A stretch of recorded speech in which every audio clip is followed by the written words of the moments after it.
Sabda Tuhan, sabda hidup. Para sahabat yang terkasih, di hari Selasa ini, sabda hidup kembali menyapa hati kita semua. Hari ini diambil dari Injil Yohanes, bab 3, ayat 7 sampai 15. Dalam percakapannya dengan Nikodemus, Yesus berkata, "Janganlah engkau heran, karena aku berkata kepadamu, kamu harus dilahirkan kembali. Angin bertiup kemana ia mau, engkau mendengar bunyinya, tetapi engkau tidak tahu dari mana ia datang atau kemana ia pergi. Demikianlah halnya dengan tiap-tiap orang yang lahir dari roh." Nikodemus menjawab katanya, "Bagaimanakah mungkin hal itu terjadi?" Jawab Yesus, "Engkau adalah pengajar Israel, dan engkau tidak mengerti hal-hal itu?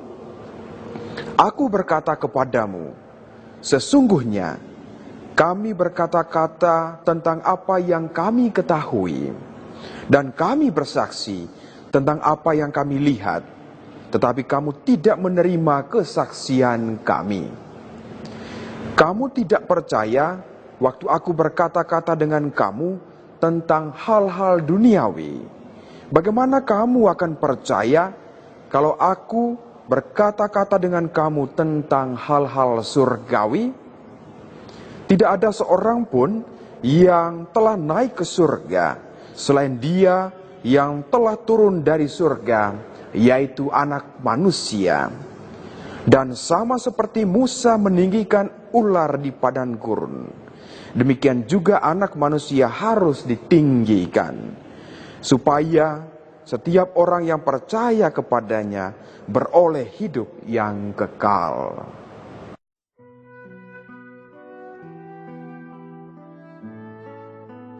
Supaya setiap orang yang percaya kepadanya beroleh hidup yang kekal. Para sahabat yang terkasih, kisah Injil hari ini itu merupakan kelanjutan dari Injil di hari Senin kemarin tentang perjumpaan Nikodemus dengan Tuhan kita Yesus Kristus. Nikodemus, dia adalah seorang ahli Taurat dari kalangan yang berpendidikan, mengajarkan Taurat kepada orang-orang lain. Dan secara diam-diam dia ingin ketemu dengan Tuhan Yesus. Maka dia keluar malam hari ketemu dengan Tuhan Yesus dan berbincang-bincang dengan Tuhan Yesus tentang kehidupan yang kekal. Dan bagaimana Yesus mengajak Nikodemus tidak hanya mengenal Taurat, tetapi lebih kepada Dia yang telah turun dari surga, yaitu Anak Manusia, Yesus Kristus sendiri. Sebuah ilustrasi tentang bagaimana kehidupan kekal itu sendiri. Ada seorang umat Tuhan yang sharing dengan saya. Dia berkata demikian, "Kok Romo, saya itu setiap hari membaca kitab suci. Senang sekali saya membaca kitab suci. Tetapi kemudian dalam perjalanan hidup saya sebagai orang yang percaya kepada Tuhan Yesus, untuk sungguh-sungguh percaya kepada kebangkitan Tuhan Yesus, itu tidak mudah. Dalam situasi kehidupan kegalauan atau ada cobaan khususnya, disitulah bagaimana iman saya itu menjadi goncang dan susah sekali untuk mengalami Yesus dalam kehidupan pribadi saya. Lalu mendengar sharing dari umat Tuhan ini, saya berkata demikian, kita membaca kitab suci, ya, itu adalah langkah yang baik sekali. Tetapi belum tentu kita masuk dalam Injil. Dia kaget, kok kitab suci dengan Injil bedanya apa? Saya katakan kitab suci adalah sabda Tuhan sendiri. Dan Injil adalah sabda itu sendiri, yaitu Tuhan. Nah, kita kebanyakan fokus membaca kitab suci. Lalu kemudian untuk mengalami Tuhan secara pribadi itu tidak mudah. Dan inilah pengalaman Nikodemus. Dia membaca Taurat. Oh, dia mengajar Taurat kepada orang lain. Tetapi berhenti pada pengajaran atau bacaan yang dia buat. Yesus mengajak dia kepada sebuah paradigma baru, yaitu Injil. Pribadi yang sementara ngomong bercakap-cakap dengan dia, yaitu Kristus Tuhan.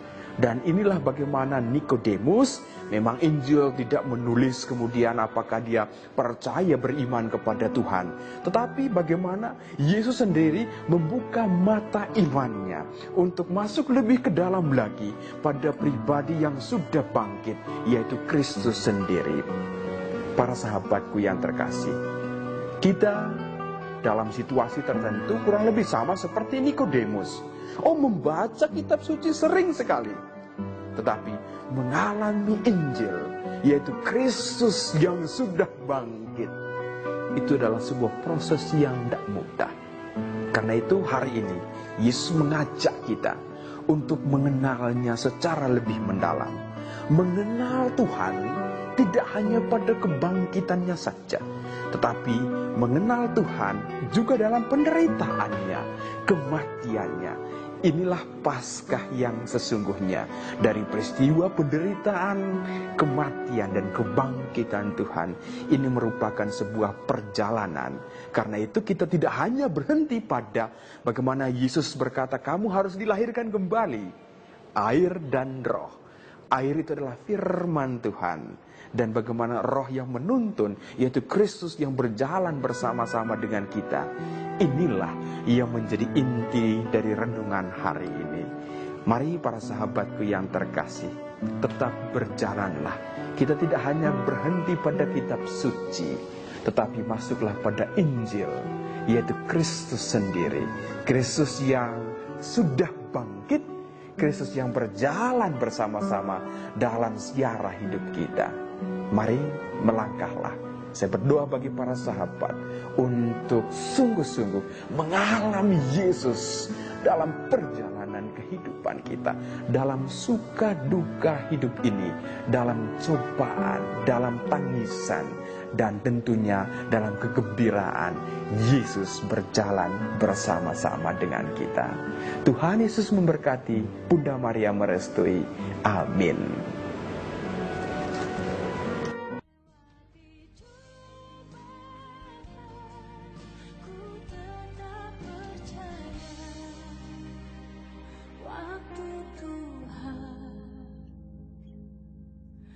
Pasti yang